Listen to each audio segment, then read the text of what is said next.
Hello बच्चों। तो जैसे कि हमने पिछले वीडियो में यूनिट मेजरमेंट एंड डायमेंशन और काइनेमेटिक्स के जो भी 2025 जनवरी अटेम्प्ट में जेईई मेंस में प्रॉब्लम्स आई थी वो सोल्व की थी। तो आज हम सोल्व करने वाले हैं एनएलएम और डब्ल्यूपीई की प्रॉब्लम्स। तो चलिए शुरुआत करते हैं। तो आज पहला प्रॉब्लम, तो फर्स्ट प्रॉब्लम बोल रहा है यहाँ पे कि a massless spring gets elongated by amount x1 under the tension force of 5 Newton and elongation x2 under the tension force 7 Newton. Find the elongation. For the elongation 5x1 minus 2x2 for the tension of the spring will be. तो देखो बहुत ही simple सा problem है बेटो कि अगर मैं बता रहा हूं भैया कि 5 न्यूटन x1 हो रहा है और 7 न्यूटन पे यहाँ पे जो है ये x2, तो अपन ऐसा बोल सकते हैं कि जो 5 है वो हो जाएगा आपका बेटे kx1 और यहाँ पे 7 जो हो जाएगा वो कितना आ जाएगा kx2। अब देखो हमें इलोंगेशन क्या दे रखा है इसने 5x1 माइनस 2x2। तो अब देखो यहाँ पे अगर मान लेते हैं हम F फोर्स मान लेते हैं तो अपन ऐसा लिख सकते हैं कि 5x1 माइनस 2x2 इतना टेंशन फोर्स मान लो हमारा लग रहा है। कैसे निकालते हैं? स्प्रिंग कांस्टेंट एंड अपना इलोंगेशन, तो F is equal to K का अंदर मल्टीप्लाई कर देते हैं तो 5kx1 माइनस 2kx2। तो अब देखते हैं भैया कितना kx1 की वैल्यू कितनी है हमारी 5, kx2 की वैल्यू कितनी है बेटो 7। तो यहां से आपका आ जाएगा 25 माइनस 14। तो आपका जो आंसर आना चाहिए यहां पर इट शुड बी 11 न्यूटन। बहुत ही सिंपल है, ठीक है। तो यहाँ पे कहीं पे 11 न्यूटन दिख रहा है हमें, यस। तो option C is the correct. तो चलिए get ready for next. Simple सा है ये भी। अगला प्रॉब्लम बोल रहा है हमारा एक कार द मास से moves on the banked road having the radius small r, banking angles theta. To avoid the slipping from the banked road, the maximum permissible speed of the car is v naught. The coefficient of friction mu should be. चलिए देखते हैं। तो ये भी देखो बड़ा ही simple सवाल है। अब इसने मैक्सिमम पूछा है। यहाँ पे दो कंडीशन बनती है कि अपन मिनिमम भी हो सकता है और मैक्सिमम भी। जैसे मान लो यहाँ पे अपन ने कार डिजाइन कर ली यहाँ पे, ठीक, ये अपने कार बना लेते हैं, ठीक, यहाँ पे ये कार। अब यहां से क्या हो गया कि इस कार में अगर मैक्सिमम अगर वेलोसिटी से भागेंगे तो ये कहां ऐसे ऊपर की ओर जाने की कोशिश करेगी, और मिनिमम अगर मिनिमम से कम होंगे तो फिर यहाँ पे नीचे की ओर जाने की कोशिश करेगी। तो देखो सिंपल सा है। तो इस पे नीचे की ओर कौन सा फोर्स लग रहा है बेटो mg। आप जानते हो ये थीटा, ये 90, ये 90 माइनस थीटा, तो ये भी थीटा, तो ये हो जाएगा आपका mg cos थीटा, ठीक है। ऊपर की ओर क्या हो गया बेटे नॉर्मल, और ये किसी सर्कुलर पाथ के अबाउट ऐसे ट्रेवल कर रही है। तो इस पे बाहर की ओर क्या लगेगा बेटो mb स्क्वायर बाई आर। अब देखो अगर ये थीटा है तो ये भी थीटा, तो ऊपर हो जाएगा mb square by r cos theta, और यहाँ पे नीचे की ओर हो जाएगा यहाँ पे mb square by r sine theta. बड़ा ही सिंपल सा है, ठीक। अब यहाँ पे एक और चीज ध्यान देने वाली है कि यहाँ पे पूछा है मैक्सिमम, ऐसे यहाँ पे mg कोस थीटा और इस इधर की ओर क्या जाएगा बेटे अपना mg साइन थीटा। अब देखो एक चीज ध्यान देने वाली ये है कि यहाँ पर दो कंडीशन हो सकती है कि अगर mg sin थीटा ज्यादा हो गया तो फिर ये नीचे आने की कोशिश करेगा, ऐसे r cos थीटा ज्यादा हो गया मतलब वेलोसिटी बढ़ने के साथ साथ ये वाली वैल्यू इंक्रीज होगी, तो ये कहां की ओर जाने की कोशिश करेगा बाहर की ओर। तो जब ये बाहर की ओर जाने की कोशिश करेगा तो इस पे फ्रिक्शन कहां लगेगा यहाँ पर, ठीक है, नीचे की ओर। अरे ऊपर जाने की कोशिश स्लिप होगा स्किड होगा तो फिर नीचे लगेगा, नीचे स्किड होने की कोशिश करेगा तो ऊपर लगेगा। तो वहां पे अपने को यहाँ पे फोर्स बैलेंस करना है। तो अब देखो यहाँ पे अपवर्ड फोर्स डाउनवर्ड फोर्स कर लेते हैं यहाँ पे। तो कितना आ गया बेटे mv square by r cos theta is equal to क्या हो गया mg sine theta plus friction. अब देखो फ्रिक्शन को क्या म्यू इनटू नॉर्मल लिख सकते हैं क्या? तो नॉर्मल की वैल्यू कितनी हो जाएगी बेटो यहां से डायरेक्ट ये रख देते हैं अपन यहां से, तो mg cos theta plus mv square by r sine theta. तो अब देखो यहां से क्या क्या ये यहां से m भी गायब हो जाएगा हमारा। दूसरा यहाँ पे cos थीटा से अगर मैं डिवाइड कर दूं सभी में तो यहाँ पे tan थीटा आ जाएगा sine by cos tan theta. cos theta से यहाँ भी डिवाइड कर दिया और यहाँ भी, तो ये cos से cos ये भी कैंसिल बेटो, ठीक। तो हमें म्यू निकालना है तो बस इसको इधर भेज देते हैं हम। तो कितना हो जाएगा, तो ये हो जाएगा v square by r minus g tan theta whole divided by, उसको भी नीचे पहुंचा देते हैं बेटो, तो ये कितना आ जाएगा g plus v square by r ten theta. ये म्यू आ जाना चाहिए, बस आर से यहाँ पे मल्टीप्लाई कर देंगे तो जी आर प्लस में, तो ऊपर देखो माइनस में यहाँ पे क्या आ रहा है तो देख लेते हैं। म्यू की वैल्यू ऊपर माइनस नीचे प्लस होना चाहिए हमारा। Yes, that one is the final answer. Clear है? तो बहुत आसान है, तो सिंपल सा सवाल था। अगर मिनिमम पूछा होता तो फिर आपको कुछ नहीं करना होता, यहाँ पे फ्रिक्शन जैसे अब नीचे लग रहा है, तो अब मिनिमम पूछा होता स्पीड, तो ये नीचे जाने की कोशिश करता तो फ्रिक्शन कहां लग जाता, फिर ऊपर। That's it. समझ में आ गया होगा मेरे ख्याल से, भी बहुत बेसिक सा है। तो चलिए आगे बढ़ते हैं नेक्स्ट प्रॉब्लम की ओर। Next problem, the string of the length L, ठीक, fixed one end of the one end carries a mass capital M and the other end is the max 3 by pi rotation per second. ठीक है, vertical axis passing through the end of the string as shown. The tension force will be in the form of ml. अच्छा, अपने को ml के form में यहाँ पे निकालना है, ठीक है। तो देखो यहीं पे मैं इसको बना देता हूँ, अपन थोड़ा सा इसका कलर चेंज कर देते हैं। यहाँ पे अपन ने ये बना लिया बेटो, ठीक। अब यहाँ से समझिएगा मेरी बात को, नीचे क्या लग रहा है इस पे mg, ठीक, और इस डायरेक्शन में मान लो ये m कितना एक सेंट्रीफ्यूगल फोर्स लगता है m ओमेगा स्क्वायर, और a से घूम रहा है तो इधर m ओमेगा स्क्वायर r लग रहा है। यहाँ पे रस्सी में क्या लग रहा है, टेंशन t, तो ये थीटा है तो ये भी थीटा, तो ऊपर हो जाएगा t cos theta and that one is t sin theta, ठीक। तो बेटे t sin theta equal to कितना आ जाएगा यहाँ से अपना, t sin theta is equal to m omega square r। अब देखो मेरी बात समझना, आप यहाँ पे अब अपने को यहाँ पे ml के फॉर्म में चाहिए, तो मतलब अब यहाँ से, अब देखो थीटा के सामने वाले को तो इसको तो परपेंडिकुलर बोलते हो, 90 के सामने वाले को हाइपोटेनियस, तो ये परपेंडिकुलर मतलब ये वाली डिस्टेंस इसने दे रखी है r, तो मतलब हमारा r बाई l, तो परपेंडिकुलर अपॉन हाइपोटेनियस को हम साइन थीटा बोल सकते हैं बेटो।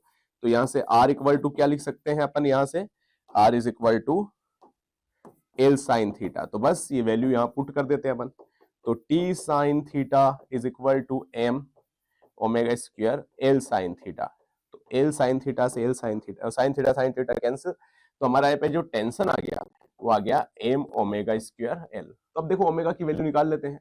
ओमेगा क्या क्या देखा इस बंदे ने, 3 बाई पाई रोटेशन या रिवोल्यूशन पर सेकेंड, तो एक रिवोल्यूशन में कितना रेडियन होता है बेटे, 2 पाई रेडियन, तो ये रेडियन पर सेकेंड, पाई से पाई कैंसिल, तो आपका कितना आ गया 6 रेडियन पर सेकेंड, तो बस ओमेगा की जगह 6 रख देते हैं अपन, तो m 6 का स्क्वायर हो जाएगा 36, तो आपका आंसर आएगा 36 ml।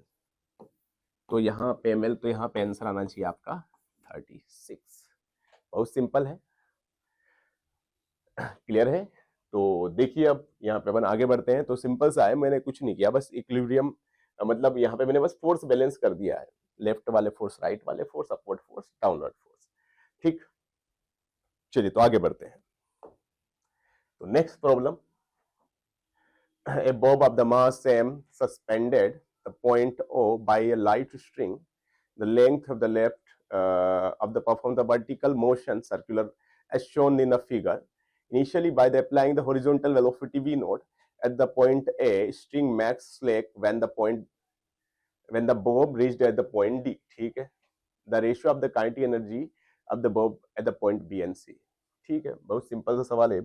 देखिए जरा, ये बोल रहा है यहाँ से ऐसा हमने इतना वेलोसिटी दिया कि भैया यहाँ पे जो है ये रस्सी स्लेक हो जाए इस पॉइंट पे, तो सीधी सी बात है यार, वी नोट की वैल्यू हम जानते हैं कितना देना होगा हमें यहाँ पे, √5gr, और ऐसे यहाँ पे देते तो √3gr, ये सभी ने पढ़ा होगा, और टॉप पे होता है तो कितना होता है यहाँ पे, ये √gr वेलोसिटी बचता है, तो स्लेक हो जाती है हमारी रस्सी। तो अब देखो भैया, तो हमें क्या करना है, हमें बी और सी पॉइंट पे मुझे क्या निकालनी है, काइनेटिक एनर्जी। तो समझिएगा बहुत ही सिंपल सा सवाल है ये और प्यारा सा, तो हम यहाँ पे शुरुआत करते हैं इसकी।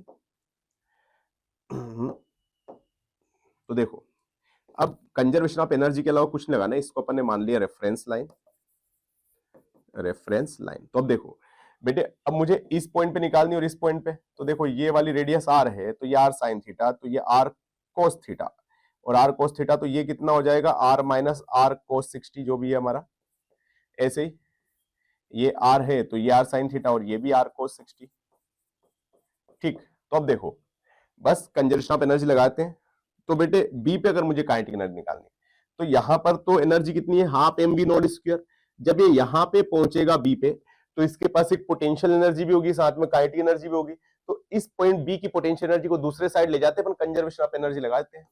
तो total energy initial equal to total energy final. तो यहां पे देख लेते हैं, तो half m v nought square is equal to, यहाँ पे रेफरेंस लाइन पे तो अपना पोटेंशियल एनर्जी तो जीरो हो गया।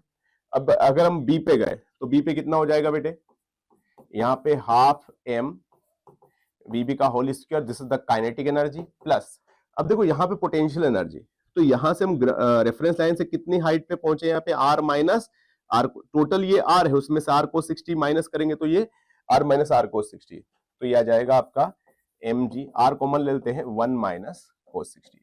तो इसको मैं काइनेटिक एनर्जी एट बी बोल देता हूं। तो काइनेटिक एनर्जी एट बी कितना हो जाएगा, half m v nought square minus m g r 1 minus cos 60। ठीक, ऐसे ही सेम सिनेरियो अपन सी के लिए भी है। तो सी के लिए तो यहाँ पे देखो, यहां से भैया यहाँ पे पहुंचा है तो इसका कितना हो जाएगा, half m v nought square.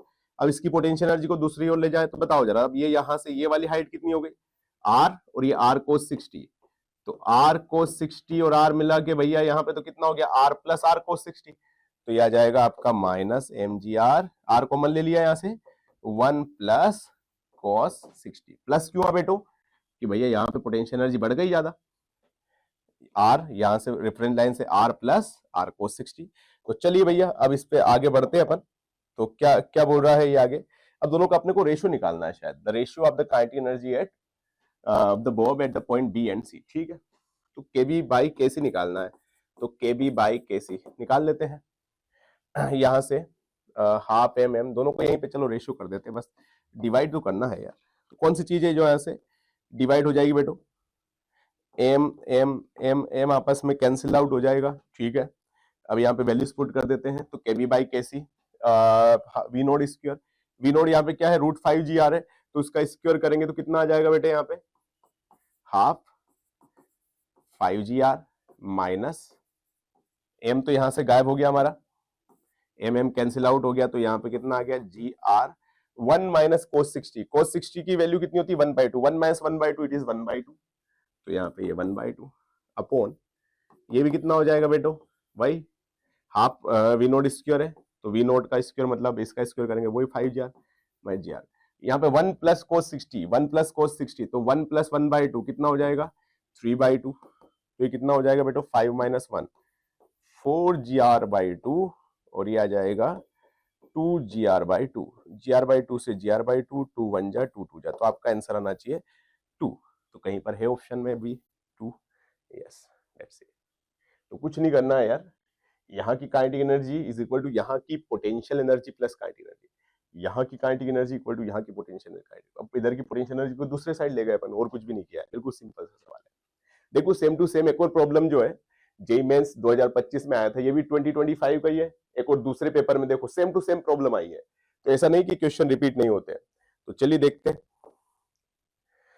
देखो ये प्रॉब्लम, इस प्रॉब्लम में क्या बोल रहा है, सेम टू सेम यही का ही, यहाँ पे इस बंदे ने मास दे रखा है 100 ग्राम, बोले तो 0.1 किलोग्राम, रेडियस दे रखी है शायद 2 मीटर, यस, और जी की वैल्यू तो वही की वही है, तो यहाँ पे स्पीड भी दे रखी है, यस, यहाँ पे वी नोट दे रखा है यहाँ पे 10 metre per second, 10 metre per second at a point A is 10 metre per second. तो सेम अपने को केबी कैसे निकालना है, चलिए तो पहले तो आप यहाँ पे केबी एंड केसी अपन वही का वही सेम तरीके से हाफ एम वी नोट का square minus m g r 1 minus, अब देखो ये 30 है ये 90 है, तो ये कितना हो जाएगा बेटे 60। तो देखो यार ये वाली हाइट है, ये अगर आर है तो ये आर साइन थीटा, ये आर कोस थीटा आता ही हमें, अभी आर कोस थीटा, तो ये जो बची हुई हाइट ये कितनी हो जाएगी बेटे, तो it is r minus r cos theta, theta कितना है यहाँ पे 30, तो ये वाली हाइट, तो ये कितना हो जाएगा एम जी आर कॉमन ले लिया 1 माइनस कोस 30, ठीक है। दूसरा अपॉन वही potential kinetic energy at A minus potential energy at C. तो अब यहाँ की इसकी पोटेंशियल एनर्जी निकालना है यहाँ से। तो भैया यहाँ से कितनी हाइट पे बैठो देखो जरा, तो यहाँ से यहाँ तक की तो आर हो गई, और ये कितना हो गया 60 है, तो ये आर साइन 60 हो जाता है, और ये आर कोस 60, ये आर कोस 60। तो यहाँ पे प्लस हो जाएगा भैया, ये minus m g r common ले लिया, 1 प्लस कोस 60। अब ये ध्यान रखें, कुछ बच्चे क्या होता है कि उन्हें कॉन्सेप्ट पता होता है, लेकिन ये एंगल्स में गलती कर देते हैं कि ये 30 डिग्री है तो जल्दबाजी में इसको भी 30 डिग्री करके आ गए। ऐसा नहीं करना है, ये 30, 90, 120 तो ये 60 होगा, तभी ये एंगल जो पूरा है वो 180 होगा। ये छोटी छोटी बेसिक चीजें हैं जो हमने याद होनी चाहिए, और जल्दबाजी में गलतियां नहीं करना है। तो यहाँ से ये कैंसिल आउट हो गया बेटे एम से एम, तो यहाँ से के बी बाई कैसी निकालना है हमने यहाँ पे भी, ठीक, बी एंड सी का रेशियो निकालना है यहाँ पे, बी और सी पे काइनेटिक एनर्जी। तो कितना वी नोट 10 दे रखा, 10 का स्क्वायर कितना हो गया 100, 100/2 50 माइनस ये 10 है रेडियस 2, तो ये कितना हो गया आपका 20, 1 माइनस कोस 30 इट इज -1, कोस 30 की वैल्यू √3/2 होल डिवाइडेड बाय, ये भी 10 का square 100/2 it is 50 minus 10 × 2 20, 1 plus cos 60 की वैल्यू 1/2। चाहे तो यहाँ से 10 10 कॉमन लेके ये भी आप कैंसिल आउट कर सकते हैं। तो 5 ये -2 का अंदर मल्टीप्लाई किया तो -2 प्लस √3, 2 से 2 कैंसिल आउट हो जाएगा। ऐसे ही 5 -2 एंड ये भी -2 से 2 तो ये भी -1। तो आपका जो आंसर आएगा यार 5 में 3 गया तो ये आ गया, 5 में 2 गया तो 3 प्लस √3 डिवाइडेड बाय 2, ऐसा कुछ आना चाहिए आपका KB/KC। Let's check out 3 plus √3/2, yes, the final answer is C। Same to same वही का वही प्रॉब्लम है, बस डेटा थोड़ा सा चेंज कर दिया, ठीक। चलिए तो आगे बढ़ते हैं, gate ready for the next problem. तो नेक्स्ट प्रॉब्लम में क्या बोल रहा है ये, ए फोर्स F, ये थोड़े जो अभी अपन ने 2 प्रॉब्लम किए ये थोड़ा कैलकुलेशन बेस्ड ज्यादा थे, मतलब थे तो कुछ नहीं, मतलब एक स्टेप में भी निकाल सकते हैं, बस हमें ये याद होना चाहिए कि कंजर्वेशन ऑफ एनर्जी कैसे अप्लाई करना है। तो अब देखो हमें बेटो यहाँ पे क्या दे रखा है कि जो फोर्स है वो दे रखा है 2ik plus bj plus k, yes, और यहाँ पे डिस्प्लेसमेंट हमें दे रखा है बेटे एस मान लेते हैं i minus 2j minus k। अब ये बोल रहा है what will be the value of b if the work done is 0। इसे तो बच्चा भी कर देगा भैया, F.D है ना, फोर्स एंड डिस्प्लेसमेंट का डॉट प्रोडक्ट या फिर बोले तो स्केलर प्रोडक्ट को ही हम वर्क डन बोलते हैं। तो वर्क डन, बस दोनों का वर्क डन मतलब हमें यहाँ पे डॉट प्रोडक्ट करना है। तो देखो i का i के साथ मल्टीप्लाई करते हैं तो 2 × 1 it is 2, b × -2 it is -2b, यहाँ पे कुछ नहीं है मतलब 1 है तो 1 × -1 इट इज -1, और ये वर्क डन किसके बराबर दे रखा है 0, तो इट इज 1 - 2b। तो यहाँ पे b = -2 इधर आ गया, तो 1/2 आना चाहिए b की वैल्यू। देखो सिंपल सा है, ये तो कुछ है नहीं, इजी है। तो चलिए आगे बढ़ते हैं हम लोग। मेरे ख्याल से समझ में आ गया होगा बच्चों को, ये बड़ा ही सिंपल सा है ये। तो आगे बढ़ते हैं अपन नेक्स्ट प्रॉब्लम, क्वेश्चन नंबर 7। देखिए जरा इसमें क्या बोल रहा है कि फोर्स हमें दे रखा है यहाँ पे, force is given here x² y i plus y² j and a particle of the plane x + y = और एक इसके अलोंग लग रहा है हमारा यहाँ पे, इसके अलोंग अपने को इसको ले जाना है। The work done by this force during the displacement from 0,0 okay 0,0 to 4,2, ठीक है, राउंड ऑफ करके चलिए निकाल लेते हैं। तो हम जानते हैं जनरली, देखो क्या होता है अगर यहाँ पे वेरिएबल फोर्स आपको गिवन है और 2 डायमेंशन मतलब XY प्लेन में है, तो हम लोग यहाँ पे कैसे निकालें बेटे, यहाँ पे वर्क डन हमने पढ़ा है integration of fx dx plus fy dy plus fz dz, याद होगा आपको ये, बस वैल्यूज पुट करनी है यहाँ पे। तो वर्क डन fx कितना दिया बेटो यहाँ पे x² y dx plus j कितना रहेगा y² dy, z दे नहीं रखा है तो कोई लेना देना है नहीं। देखो लिमिट 0 0 से, तो लोअर लिमिट 0 0 से 4 2। अब देखो यार यहाँ पे एक y फंक्शन है, तो y के लिए अपने को इसको एलिमिनेट कर सकते हैं। तो y को क्या लिख सकते हैं अपन 10 - x लिख सकते हैं। बस यहाँ पे वैल्यूज पुट कर देते हैं। तो ये कितना हो जाएगा आपका वर्क डन यहाँ पे, integration of x square 10 minus x, ठीक, dx 0 से लेके 4 तक प्लस वाई स्क्वायर dy 0 से लेके 2 तक।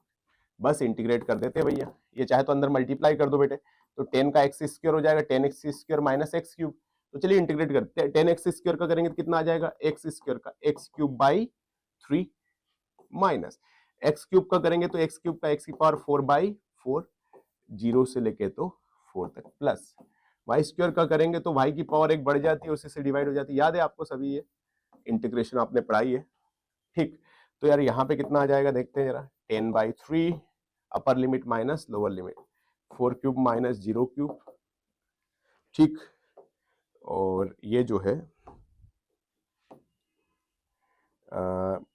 माइनस 4 की पावर 4 माइनस 0 की power 4 upon 4 plus y cube, it is 2 cube minus 0 cube by 3। अब निकाल लेते हैं इसको, तो वर्क डन कितना आ गया बेटे, 64, it is 640 upon 3 minus 44, 64 128 upon 4 जो भी है, यहाँ पे एक 4 की पावर, तो 4 की पावर 3, इट इज 64, और ये प्लस 8 बाई 3। तो यहाँ से आप 3 एलसीएम ले लेते हैं अपन, तो 3 यहाँ से एलसीएम ले लिया, तो 64, तो 640 माइनस 192 प्लस 8 कितना हो जाएगा बेटे यार, ये 648 में से 192 गया तो 648 192, तो ये आ जाएगा आपका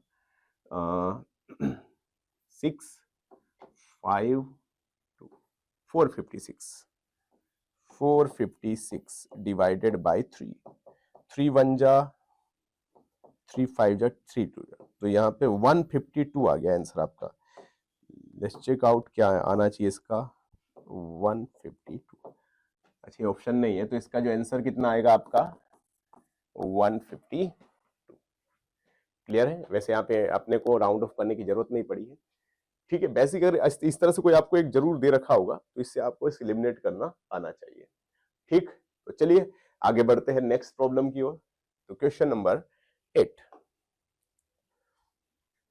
okay, a ball is having the kinetic energy K is projected angle 60 degree from the horizontal. What will be the kinetic energy at the highest point? Okay, देखो बहुत सिंपल सा है ये भी, आपने एक बॉल को ऐसे फेंका बेटो, तो यहाँ पे आपने u से फेंका, ये थीटा है, तो यहाँ पे काइनेटिक एनर्जी कितनी है, हाफ mu स्क्वायर, ठीक। अब ये यहाँ पे जब टॉप पे पहुंचता है तो इसके पास जो वेलोसिटी होता है वो क्या होता है, u cos थीटा बचता है, सिर्फ हॉरिजॉन्टल कंपोनेंट। तो यहाँ पे जो काइनेटिक एनर्जी है k एट द टॉप, ये कितना हो जाएगा, हाफ m, यहाँ पे वेलोसिटी इसका square u square cos square theta, तो kinetic energy at the top is equal to half m u square. अब यहाँ पे cos 60 की वैल्यू होती है 1/2, एंड 1/2 का भी यहाँ पे स्क्वायर करेंगे तो 1/4, और इसकी वैल्यू जो है इसने के ई दे रखी है, तो के ई बाई 4 आनी चाहिए भैया, के ई की। तो देखते हैं जरा के ई बाई 4 कहीं पर अवेलेबल है, यस, तो this is the correct answer. बहुत सिंपल सा सवाल था ये तो। चलिए आगे बढ़ते हैं अगले प्रॉब्लम की ओर। तो next problem, force F is equal to alpha plus beta x square acts on the object in the x direction. The work done by the force is 5 joule. When the object is displaced by 1 meter, the constant alpha is equal to 1 Newton, then beta will be, ठीक है। देखो तो यहाँ पे force दे रखा है हमें, और अल्फा का मान 1 दे रखा है, तो मैं यहाँ पे डायरेक्ट 1 पुट कर रहा हूँ, तो 1 प्लस बीटा एक्स स्क्वायर, ठीक। और इसे अपन x इक्वल टू 0 से x इक्वल टू 1 तक आप इसको डिस्प्लेस करें, तो यहाँ पे जो वर्क डन जो दे रखा है इसने बोल रखा है कि ये 5 जूल, तो बीटा की वैल्यू तो सिंपल सा है यार, हम जानते हैं कि यहाँ पे x एक्सिस में हो रहा है, तो अपन इसको f dx ऐसा कर देते हैं, क्योंकि वेरिएबल है ये, तो वेरिएबल है तो इंटीग्रेशन होगा, तो ये कितना हो जाएगा 1 plus beta x square dx, ठीक, 0 से लेके तो 1 तक। तो वर्क डन कितना हो जाएगा बेटे, it is x plus beta 1 का x स्क्वायर का x cube by 3 divided by sorry 0 to 1, तो यहाँ पे w कितना हो जाएगा, ये 1 minus 0 plus beta by 3 1 cube 0 cube. तो W दे रखा है 5, तो यहाँ पे 5 लिख देते हैं। तो 5 is equal to 1 minus 0 it is 1 plus 1 का क्यूब यहाँ पे जो अपना 1 ही होता है, तो बीटा बाई 3, तो इधर गया तो ये 4 4 और ये 3 इधर आ जाएगा। तो आपका जो बीटा आना चाहिए इट इज 12 हियर। तो I think it would be 12। ठीक, then get ready for the next. Simple सा है, बस वर्क डन फार्मूला लगाना था। Next, okay, SSL reasoning type है, देखते हैं। The central force field the work done is independent of the path chosen. बिल्कुल यार, जैसे ग्रेविटेशनल फोर्स एक सेंट्रल फोर्स, मतलब जैसे जितने भी अपन बोल सकते हैं कंजर्वेटिव फोर्स, ये सब सेंट्रल होते हैं मेजॉरिटी। तो सेंट्रल फोर्स जो है वो पाथ पे डिपेंड नहीं करता उसका वर्क डन, सिंपल सी बात है। तो जितने भी कंजर्वेटिव होते हैं फोर्स, उनका पाथ पे डिपेंड नहीं करता है work done, only initial and final position पे डिपेंड करता है। दूसरा बोल रहा है every force encountered in mechanics does not have the associated potential. हाँ, जरूरी नहीं है कि सबकी पोटेंशियल एनर्जी हो, जैसे मैग्नेटिक फोर्स की जो अगर हम बात करें एनर्जी की, तो वो भी जरूरी नहीं कि उसका पोटेंशियल एनर्जी। तो हमेशा जो है पोटेंशियल एनर्जी, तो ये भी बात तो सही है, क्योंकि सारे फोर्स के पास पोटेंशियल एनर्जी, कुछ के पास काइनेटिक एनर्जी होती है सिर्फ। ठीक, तो यहाँ पर दोनों सही तो है, लेकिन एक्सप्लेनेशन एक दूसरे का नहीं कर रहे। तो यहाँ पे आंसर आना चाहिए ए इज फॉल्स, नहीं है तो गलत है।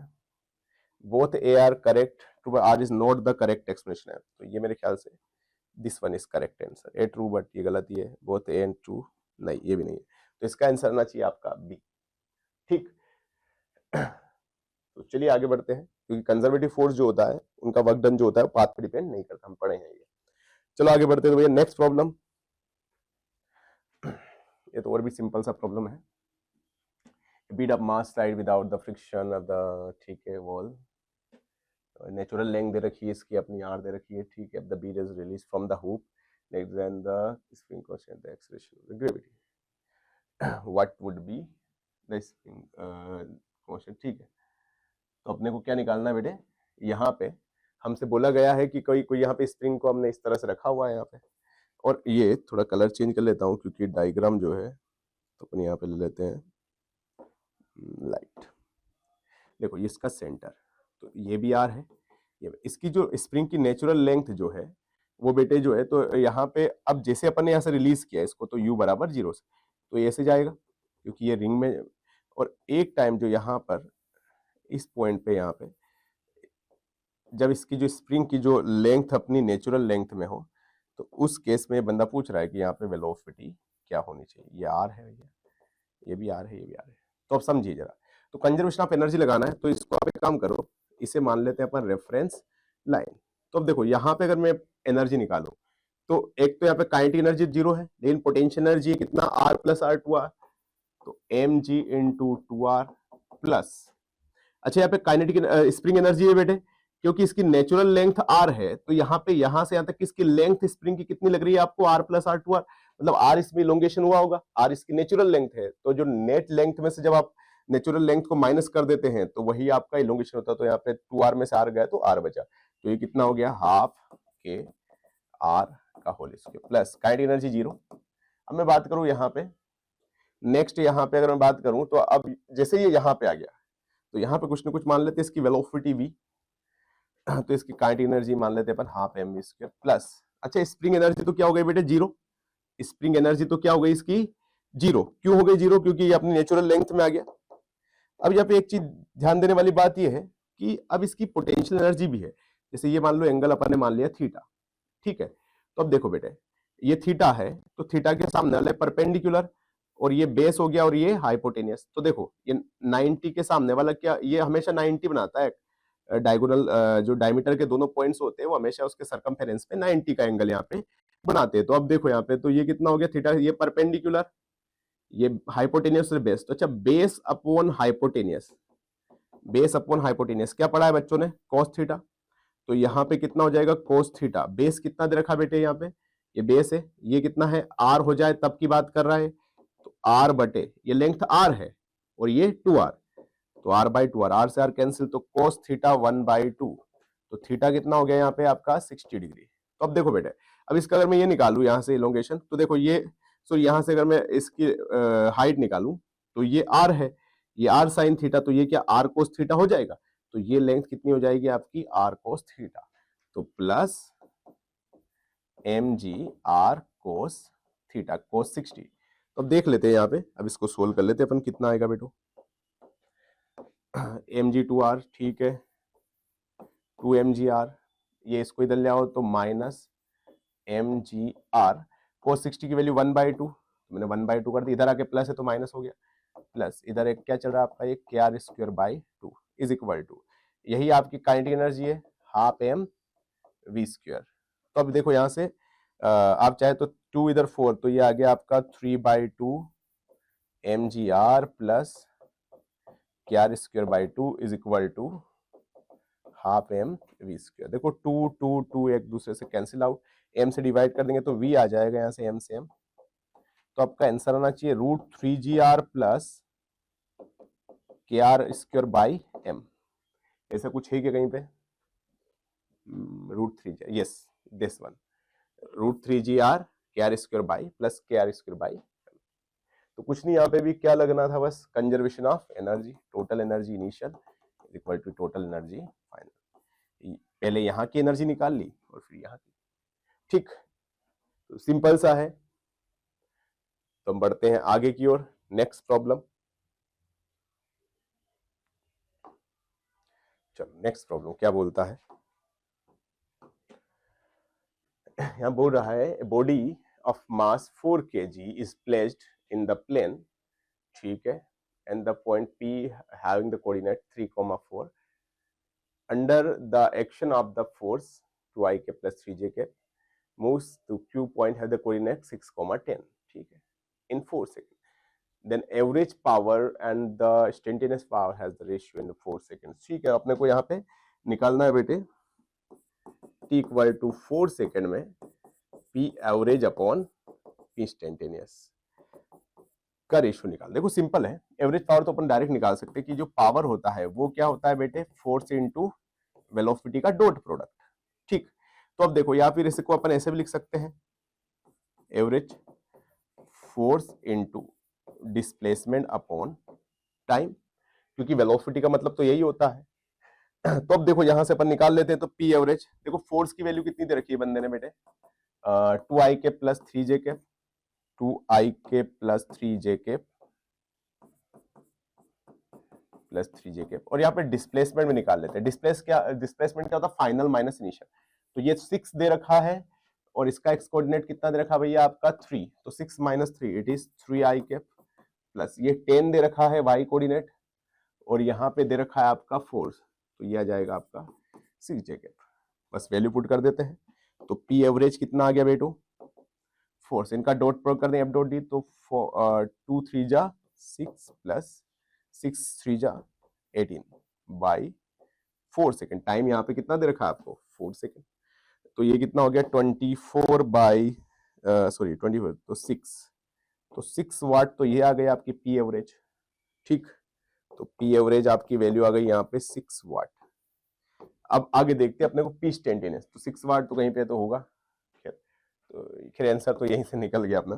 खैर अपन पी इंस्टेंटेनियस निकालते हैं। अच्छा पी इंस्टेंटेनियस क्या निकाल होता है बेटे, F instantaneous into velocity instantaneous, तो एफ इंस्टेंटेनियस तो निकाल लेते हैं, तो और भी आसान हो गया। कितना वैल्यू क्या दे रखा है फोर्स का, ये, तो इसका मैग्नीट्यूड निकालेंगे फोर्स का, तो कितना आ जाएगा एफ 2i + 3j का मैग्नीट्यूड निकालें जरा अपन, तो यहाँ पे आ जाएगा आपका √4 + 9 √13, तो ये √13 इंटू, अब देखो वेलोसिटी v इक्वल टू होता है u + 80, तो प्लेस्ड है मतलब इनिशियल वेलोसिटी 0।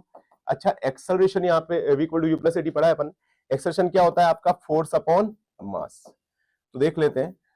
तो फोर्स दे रखा है आपका √13, मास है 4 kg एंड टाइम भी 4, तो 4 से 4 कैंसिल, तो वेलोसिटी भी क्या आ गया आपका √13, तो ये भी /13, तो आपका यहाँ पे पी इंस्टेंटेनियस आ गया √13, तो आपका जो P average upon P instantaneous आना चाहिए यहाँ पे 6/13। This is the final answer. Easy है, खैर तो आगे बढ़ते हैं, ये भी सिंपल सा ही प्रॉब्लम था हमारा।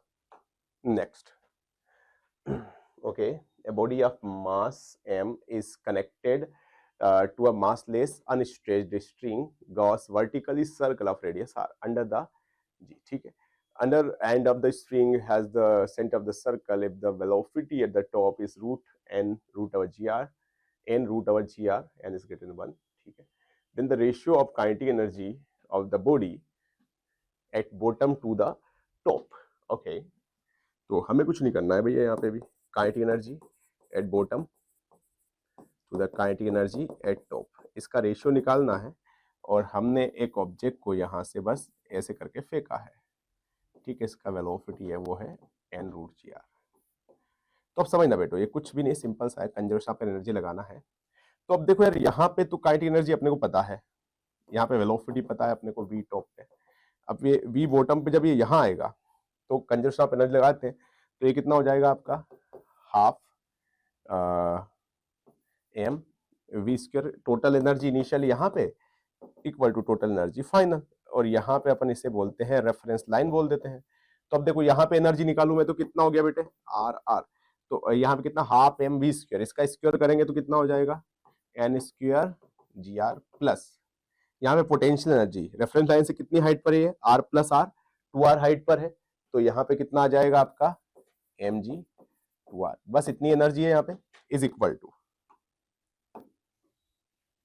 अब देखो यहाँ पे इज इक्वल टू, जब ये बॉटम पे आ जाए यहाँ पे तो रेफरेंस लाइन पे आ गया, तो रेफरेंस लाइन पे पोटेंशियल एनर्जी तो कितनी हो जाएगी जीरो, तो खाली काइनेटिक एनर्जी बचेगी यहाँ पे. तो कितना हो जाएगा हाफ m v बॉटम का होल स्क्वायर. ठीक, तो यहाँ पे यह आ जाएगा आपका हाफ m v बॉटम का होल स्क्वायर. ठीक बेटो, तो यार ये आ जाएगा यहाँ से, इसको mgr को कॉमन ले लें अपन, तो mgr ये 2 इधर, तो ये आ जाएगा आपका n square plus 4/2. It is kinetic energy at bottom. ठीक, तो अपन बस वैल्यू पुट कर देते हैं और kinetic energy at the top ये भी निकाल सकते हैं आप. काइनेटिक एनर्जी टॉप आप जानते हैं कैसे निकालेंगे बेटो, kinetic energy at top half m v square. अब देखो यहाँ पे टॉप का वेलोसिटी क्या n रूट जी आर, तो इसका स्क्वायर करेंगे तो n स्क्वायर जी आर. ठीक, दोनों को डिवाइड कर देंगे तो बस आपका आंसर आ जाएगा. देखो जरा क्या आएगा आंसर आपका, चेक करते हैं यहाँ पे. तो इज इक्वल टू मैं यहीं पे लिख दे रहा हूँ, इज इक्वल टू कितना है बॉटम में बेटो mgr/2 n square plus 4 divided by mgr/2 into n square. ये तो आपस में कैंसिल आउट हो गया यार, तो n square plus 4 upon n square, that is the final answer. तो where is the answer, that's B. Clear है? चलिए आगे बढ़ते हैं, एक आध प्रॉब्लम और होगा. तो लास्ट प्रॉब्लम आज का बिल्कुल सिंपल सा ही है, चुन्नू मुन्नू सा सवाल है ये भी. ठीक है, तो dm बाई dt दे रखा है root v P is the power delivered by the, तो आपको यहाँ पे p और v में एक रिलेशन स्टेबल करना है. ठीक है, इट्स ओके. तो अब देखो आपको क्या दे रखा है यार, dm बाई dt इस प्रोपोर्शनल है तो इक्वल टू अपन मान लेते हैं यहाँ पे k time of root v दे रखा है. अच्छा, मैं दोनों साइड v से मल्टीप्लाई कर देता हूँ, तो v dm बाई dt तो k root v into v. तो यार इसको अपन v dm बाई dt को फोर्स लिख सकते हैं, तो फोर्स इक्वल टू कितना आ गया, फोर्स इक्वल टू आ गया आपका F इज इक्वल टू, ये F हो गया आपका K, ये रूट का मतलब होता है v की पावर 1/2, तो 1 प्लस 1/2, तो ये कि v की पावर 3/2 हो जाएगा बेटो. अगर हम पावर की बात करें तो पावर होता है वो होता है फोर्स इंटू वेलोसिटी, तो पावर किसके प्रोपोर्शनल हो जाएगा, देखो फोर्स किसके प्रोपोर्शनल है बेटे, K v का जो भी है अपन, तो यहाँ पे इक्वल भी लिख सकते हैं अपन, डायरेक्ट वैल्यू रख देते हैं, तो P is equal to K, force की जगह रख देता हूं मैं यहाँ पे v की पावर 3/2 इंटू v, तो पावर आ जाएगा K v की पावर 5/2. तो यार यहाँ पे P जो है वो प्रोपोर्शनल हो गया v की पावर 5/2, कहीं पे ऑप्शन ही नहीं है, तो इसका स्क्वायर करके देखते हैं, तो p स्क्वायर किसके प्रोपोर्शनल हो गया, v की पावर 5 के. तो ये यहाँ पे राइट आंसर है, तो यहाँ पे इसका करेक्ट आंसर क्या हो गया, सी. ठीक, तो ये देखो ये था एनएलएम और work power energy. I think so कि यहाँ से आपको काफी कॉन्सेप्ट सीखने को मिले होंगे, और बिल्कुल भी एक भी वीडियो मिस नहीं करना है, क्योंकि इससे आपके जितने ज्यादा आप नंबर ऑफ प्रॉब्लम्स लगाएंगे आपके कॉन्सेप्ट उतने ही ज्यादा स्मूथ होते जाएंगे. तो चलिए मिलते हैं आपसे अगले वीडियो में, तब तक के लिए अपना ख्याल रखिएगा. Thank you so much.